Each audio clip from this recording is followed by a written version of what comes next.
राधे राधे। कैसे हैं आप सब। आज हम श्रीमद् भगवत गीता के अध्याय 13 का श्रवण करेंगे। श्री नारायण भगवान की जय, लक्ष्मी मैया की जय, श्रीमद् भगवत गीता माता की जय। अथ त्रयोदशो अध्याय। श्री भगवानोवाच। श्री भगवान बोले, हे अर्जुन, यह शरीर क्षेत्र इस नाम से कहा जाता है और इसको जो जानता है उसको क्षेत्रज्ञ इस नाम से, उनको तत्व को जानने वाले ज्ञानी जन कहते हैं। हे अर्जुन, तू सब क्षेत्रों में क्षेत्रज्ञ अर्थात जीवात्मा भी मुझे ही जान, और क्षेत्र क्षेत्रज्ञ को अर्थात विकार सहित प्रकृति का और पुरुष का जो तत्व से जानता है वह ज्ञान है, ऐसा मेरा मत है।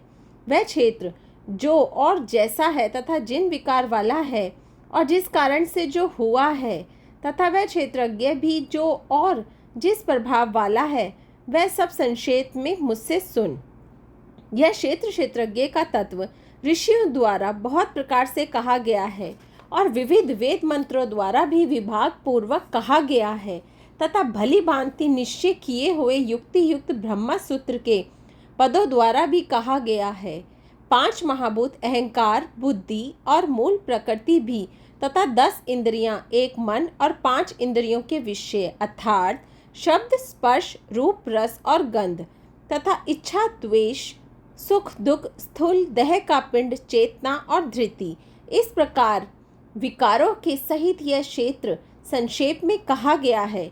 श्रेष्ठता के अभिमान का अभाव, दंभाचरण का अभाव, किसी भी प्राणी को किसी भी प्रकार ना सताना, क्षमा भाव, मन वाणी आदि की सरलता, श्रद्धा भक्ति रहित, गुरु की सेवा, बाहर भीतर की शुद्धि, अंतःकरण की स्थिरता और मन इंद्रियों सहित शरीर का निग्रह, इस लोक और परलोक के संपूर्ण भोगों में आसक्ति का अभाव और अहंकार भी अभाव, जन्म, मृत्यु, जरा और रोग आदि में सुख और दोषों का बार बार विचार करना, पुत्र, स्त्री, घर और धन आदि में आसक्ति का अभाव, ममता ना होना, तथा प्रिय और अप्रिय की प्राप्ति में सदा ही चित्त का सम रहना, मुझ परमेश्वर में अनन्य योग के द्वारा अव्यभिचारिणी भक्ति, तथा एकांत और शुद्ध देह में रहने का स्वभाव, और विषयासक्त मनुष्यों के समुदायों में प्रेम का ना होना, अध्यात्म ज्ञान में नित्य स्थिति और तत्व ज्ञान के अर्थ रूप परमात्मा को ही देखना, यह सब ज्ञान है, और जो इसके विपरीत है वह अज्ञान है, ऐसा कहा जाता है। जो जानने योग्य है तथा जिसको जानकर मनुष्य परमानंद को प्राप्त होता है, उसको भली भांति कहूँगा। वह अनादि वाला पर ब्रह्म न सत ही कहा जाता है न असत ही। वह सब और हाथ पैर वाला, सब और नेत्र, सिर और मुख वाला, तथा सब और कान वाला है, क्योंकि वह संसार में सबको व्याप्त करके स्थित है। वह संपूर्ण इंद्रियों के विषयों को जानने वाला, परंतु वास्तव में सब इंद्रियों से रहित है, तथा आसक्ति रहित होने पर भी सबका धारण पोषण करने वाला, और निर्गुण होने पर भी गुणों को भोगने वाला है। वह चराचर सब भूतों के बाहर भीतर परिपूर्ण है, और चर अचर भी वही है, और वह सूक्ष्म होने से अविज्ञ है, तथा अति समीप में और दूर में भी स्थित वही है। वह परमात्मा विभाग रहित एक रूप से आकाश के सदृश परिपूर्ण होने पर भी चराचर संपूर्ण भूतों में विभक्त सा स्थित प्रतीत होता है, तथा वह जानने योग्य परमात्मा विष्णु रूप से भूतों को धारण पोषण करने वाला, और रुद्र रूप से संहार करने वाला, तथा ब्रह्म रूप से सबको उत्पन्न करने वाला है। वह पार ब्रह्म ज्योतियों का भी ज्योति एवं माया से अत्यंत परे कहा जाता है।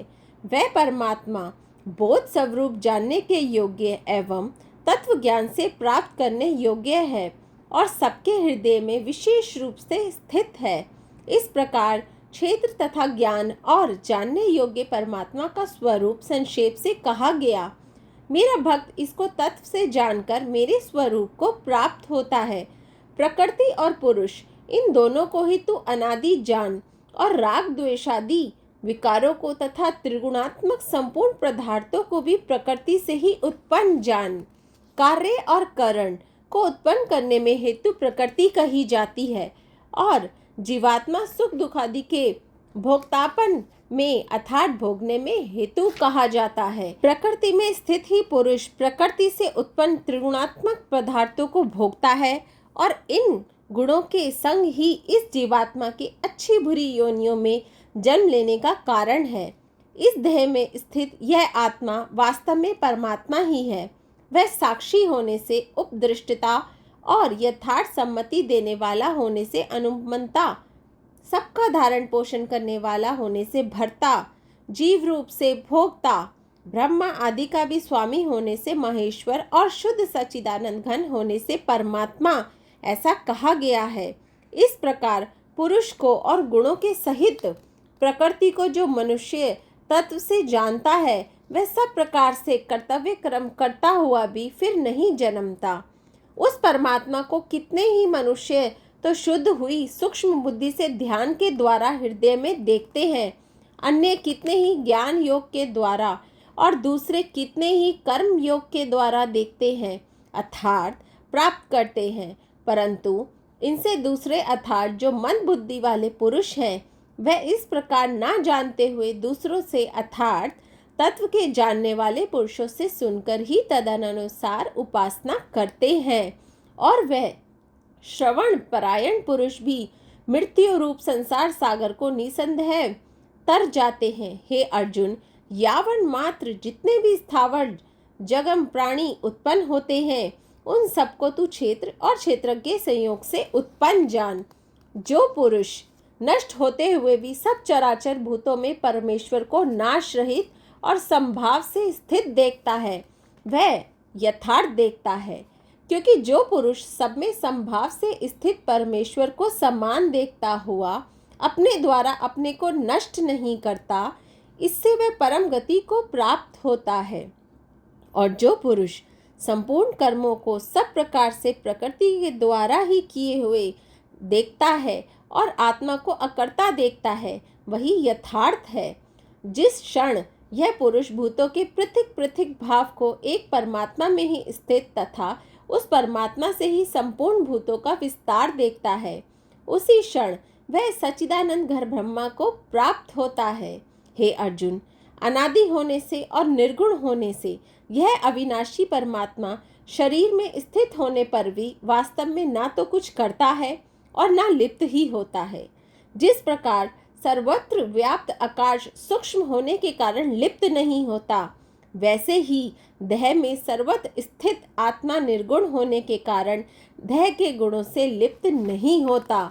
हे अर्जुन, जिस प्रकार एक ही सूर्य उस संपूर्ण ब्रह्मांड को प्रकाशित करता है, उसी प्रकार एक ही आत्मा संपूर्ण क्षेत्र को प्रकाशित करता है। इस प्रकार क्षेत्र और क्षेत्रज्ञ के भेद को तथा कार्य सहित प्रकृति से मुक्त होने को जो पुरुष ज्ञान नेत्र द्वारा तत्व से जानते हैं वह महात्मा जन परम ब्रह्म परमात्मा को प्राप्त होते हैं।